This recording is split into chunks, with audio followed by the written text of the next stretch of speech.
What looked like a two-man MVP race between Harden and Westbrook has seen some recent Kawhi Leonard rumblings. But in my opinion, the two-man MVP race is down to these two right here. Ooh. I'm Madelyn Burke with SI NBA writer Rohan Nadkarni and the crossover's very own DeAntae Prince. And this is Give and Go presented by State Farm. Now, despite the chatter, it seems MVP is all but decided, but Rookie of the Year is one we still can't quite pin down. Joel Embiid has only played 31 games this season, but during his time on the court, he's clearly the best rookie in the class. So is that enough to call him Rookie of the Year? Or if not, who?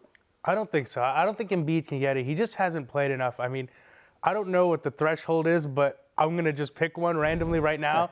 At least half a season, right? Like at least 41 games. He just hasn't played enough, and I don't think it's fair to the guys who, have been playing throughout this whole season. And that's not to say Embiid has not been spectacular. It just hasn't been enough.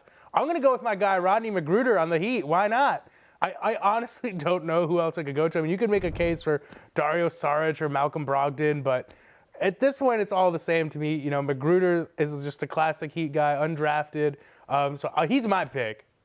I don't know, if this class was stronger, I would do like the half-season argument or whatever. But I think what Embiid has done when he's playing is so like far and above anybody else in the class. His production has put him on a pedestal where I don't think any of those other rookies really even factor in. You mentioned the when he's playing, and yeah. I mean 31 games, but also in those 31 games, it's not like he was playing 31 straight games. You know, they would rest him on back-to-backs. You know, he'd have healthy scratches. So he was coming in well-rested, well-prepared.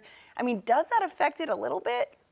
Not in my eyes. I just don't know who he's competing with. I mean, those other guys are solid players, and they've contributed in their own ways. But Embiid was the actual focus of an entire team, and I don't see anybody else being really close to that. But even in those 31 games, he was playing like 24 minutes a game, like 20 minutes a game, and that makes it more impressive, right? Right. Well, if you score 20 points in 20 minutes. Well, it's nice that he doesn't have to work. He can like foul 4 times, like do whatever he wants. I don't know. I think that look, he's had an amazing season, and it's obviously it sucks and it's sad that he's going to miss the rest of the season.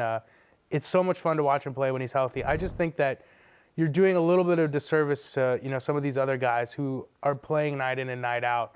I think those guys deserve to be rewarded, even if they haven't been spectacular. And 31 games again. The fewest games a Rookie of the Year winner has played is 50. Patrick Ewing or Vince Carter, but that was a lockout-shortened season. Now, a lot of these guys are qualified, and we've seen a lot of improvements. But most improved is another one that we're looking at today. And Giannis Antetokounmpo has elevated himself and his teammates as he gets his first All-Star nod this season. Nikola Jokic coming into his own in Denver, triple-doubling the way into our hearts. Who's got your vote for the most improved this year?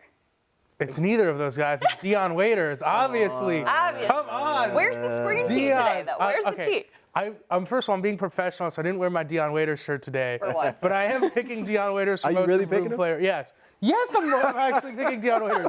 Dion Waiters. This is okay. God. First of all, we saw what happened. Lee Jenkins wrote about Giannis Antetokounmpo. The Bucks fell out of the playoff race completely. Giannis still kept his. Giannis is still doing Giannis. Yeah. I mean, we can only imagine the same things. We curse the Nuggets as well. We might as well chalk that one. We got to do that cover story on Dion Waiters next. Dion Waiters. I mean, it's just remarkable what he's doing right now. I mean, the big thing last summer, obviously, right? The Heat let Dwayne Wade go. You're getting Dwayne Wade level production from Dion Waiters at like 1/20th of the price. It's insane.